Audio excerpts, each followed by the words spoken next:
السلام عليكم ورحمة الله وبركاته. أهلا بيكم في الحلقة الثانية من كورس تعلم كاميرات المراقبة الأنالوج. معاكم المهندس محمد حسن. الكورس ده برعاية شركة سمارت جارد.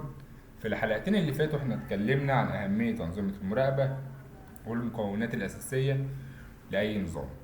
النهاردة بقى هنتكلم عن عملية النظام وهو إيه هو جهاز التسجيل الدي في ار، وهنفهم مع بعض يعني ايه دي في ار، بيشتغل ازاي، وهنعرف انواعه حسب عدد القنوات وايه المنافذ اللي موجودة فيه، وكمان هنعرف ايه هو الهارد ديسك.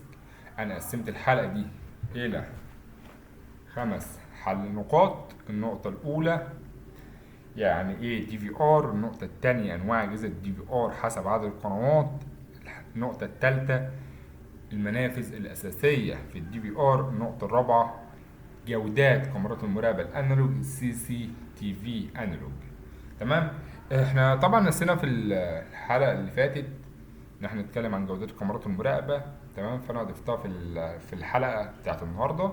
تمام. في النقطة الخامسة هنتكلم على الهارد ديسك ال HDD. أول نقطة معانا يعني إيه دي في آر. كلمة دي في آر هو اختصار لكلمة ديجيتال فيديو ريكوردر.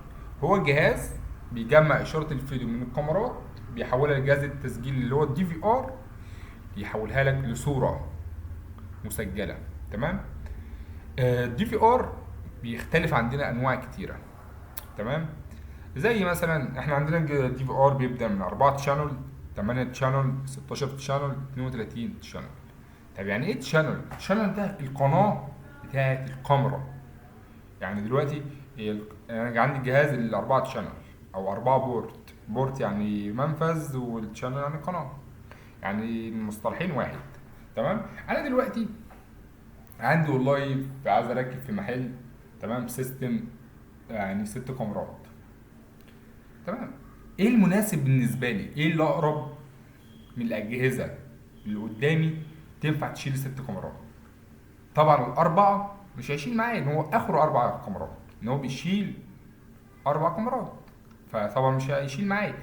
ولكن اخد ايه بقى؟ اخد الجهاز الثمانية اللي هو الثمانية تشانل، اللي هو الثمانية بورت، ان هو يدعم معايا لحد 8 كاميرات، فهو يشتغل معايا لحد 8 كاميرات، 8 قنوات. فانا هحط والله 6، شغل كاميرا 6 كاميرات على الجهاز الثمانية، ويبقى معايا كاميرتين زيادة. لو حب يزود بعد كده، يطور، يزود كاميرا في مكان معين، يبقى عنده برضه صلاحية ان هو يزود كاميرتين. تمام. عندنا طبعا 16 وال 32 بالزوجي. يعني احنا بيبدأ عندنا من 4 8 16 32، وفي ال 64 كمان بس مش موجود يعني حاليا في مصر، ممكن موجود بره. تمام. عندنا حاجة تالتة اللي هو المنافذ الأساسية في الدي في ار. طب ماشي، احنا عرفنا ان الدي في ار في تشانل قنوات بنحددها على حسب عدد الكاميرات اللي انا هركبها. تمام. اول حاجة اللي هو التشانل. عندنا التشانل اللي هو القناة بتاعت المدخل الكاميرات. بعد كده عندنا حاجة تانية اسمها الايديو اوت. الايديو اوت اللي هو السماعة، الصوت الخارجي. لو انا حبيت ان انا اسجل صوت، تمام، فانا محتاج حاجة ايه تخرج الصوت. يعني دلوقتي عندنا حاجة اسمها الاي 1 واي 2 اللي هو الايه المايك ايديو ان. الايديو ان اللي هو تسجيل الصوت. فانا سجلت صوت والكاميرا بتسجل صوت حاليا. تمام. انا بقى عايز اسمع الصوت. الجهاز الدي في ار ما فيهوش سماعات، فانا احتاج سماعه خارجيه اللي هو صب مكبر صوت ايا كان هو ايه. تمام. عندنا حاجه اسمها الاتش دي بورت، الاتش دي. وعندنا حاجه تانية برضو الاتش دي ده هو عرض للصوره. وعندنا برضو بورت تاني اللي هو الفيجا، كابل الفيجا اللي هو الفيجا بورت. تمام. ده برضو بيعرض معايا صوره. طب ايه الفرق بين الاتش دي بورت والفيجا؟ ايه الفرق بين الاثنين؟ ما ده بيعرض صوره، ده بيعرض صوره. ده ليه فايدتين. الاتش دي هو على نفس الكابل هو بينقل الصوت وصوره. خد بالك ان الاتش دي بينقل معايا صوت وصوره. الفيجا صوره فقط. يعني انا دلوقتي لو عندي سيستم كاميرات انا موصله على شاشه فيها صوت داخلي بتدعم اتش دي، فانا مش هحتاج سماعه اسمع صوت من الشاشه الداخلي، السماعات الداخليه بتاعت الشاشه. انا عندي شاشه كمبيوتر، شاشه كمبيوتر ما بتدعمش الصوت اصلا، مش موصله بكابل فيجا، احتاج ان انا سماعه خارجيه اللي هو ستوب علشان اسمع الصوت. تمام. عندنا حاجه بعد كده اللي هو مدخل اللان، اللي هو مدخل النت لو انا عايز اطلع جهاز سيرفر ان انا اتابعه بالابلكيشن موبايل. عندنا حاجه تانية اللي هو اليو اس بي بورت اللي هو بتاع الماوس للتحكم منه.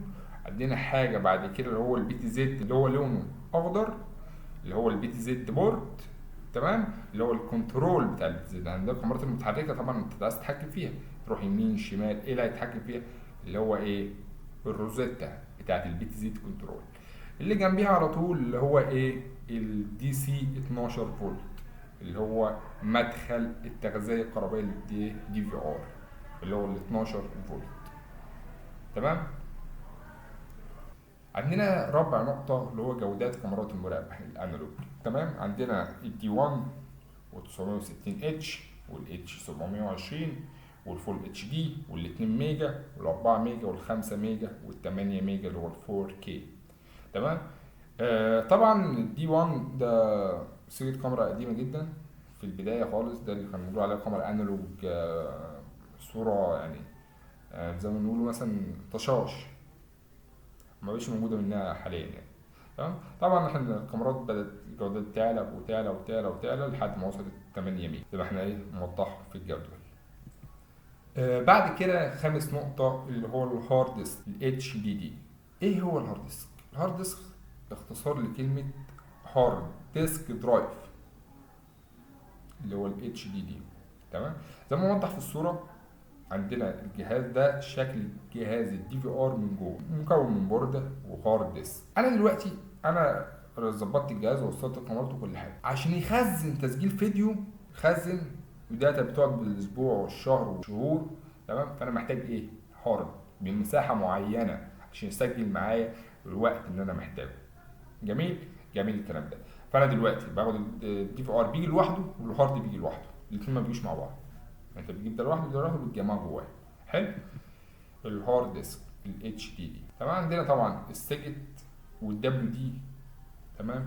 دول انواع المعروفه في شغل الكاميرات. حلو. الكاميرات هي مخصصه انها تشتغل 24 ساعه، فانا ما ينفعش اركب لها اي هارد، ما ينفعش اركب لها هارد كمبيوتر لجهاز تسجيل كاميرات. ليه؟ لان جهاز تسجيل الكاميرات هو مخصص انه يشتغل 24 ساعه، ولكن جهاز الكمبيوتر كبيره بيقعد 7 8 ساعات وبتفصله بيهنج، فبتفصل الجهاز وترستره وبتعمله عشان يشتغل من تاني. تمام. الكاميرات انت مش هينفع ترستر الكاميرات، مش هينفع ان هي تفصل، لازم تسجل معاك 24 ساعه في ال 24 ساعه. تمام. تمام. فلازم اختار نوع هارد كويس يشيل معايا التسجيل، وبختار برضو بحدد معاه المساحه، ان المساحه بتتحدد معايا، لان الهارد فيه هاردات مثلا 500، في هاردات 1 تيرا و2 تيرا و3 تيرا و4 تيرا على حسب الهارد اللي انا محتاجه بجيبه لعدد الايام اللي انا محتاج اسجلها. تمام. الانواع الكويسه زي السيجت اللي احنا شايفين اول حاجه. تمام. عندنا الهارد الدبليو دي اللي هو الدبليو دي البربر، ده الهاردات الكويسه اللي تشتغل معاها في الكاميرات، جميله جدا. تمام. الدبليو دي في منه الوان كتير، ولكن كل لون تمام ليه مسمى وظيفي معين، مخصص لحاجه معينه، يعني هم موجهينهم لحاجه معينه. يعني انت عندك مثلا الهارد اللي قدامك دلوقتي هو مخصص انه يشغل كاميرات، يعني هو بتاع الكاميرات اصلا. لو شغال في الكمبيوتر هيشتغل هياخد جميل جدا برضه، بس ما ينفعش اخد الجهاز الهارد بتاع الكمبيوتر شغال في الكاميرات، ولكن ينفع العكس، ينفع ان انا اخد الهارد بتاع الكاميرات شغال في جهاز الكمبيوتر، ما عنديش مشكله. وبكده نكون وصلنا لنهايه الحلقه الثالثه من كورس تعلم كاميرات المراقبه الانالوج. اتعرفنا النهارده على جهاز التسجيل الدي في ار ومكوناته وانواعه وايه هو الهارد ديسك. استنونا في الحلقه الجايه، هنكمل مع بعض ونتعمق اكتر في تفاصيل انظمه المراقبه خطوه بخطوه. ما تنساش تعمل متابعه وتفعل زر الجرس علشان يوصلك كل جديد. اشوفكم على خير في الحلقه الرابعه. السلام عليكم ورحمه الله وبركاته.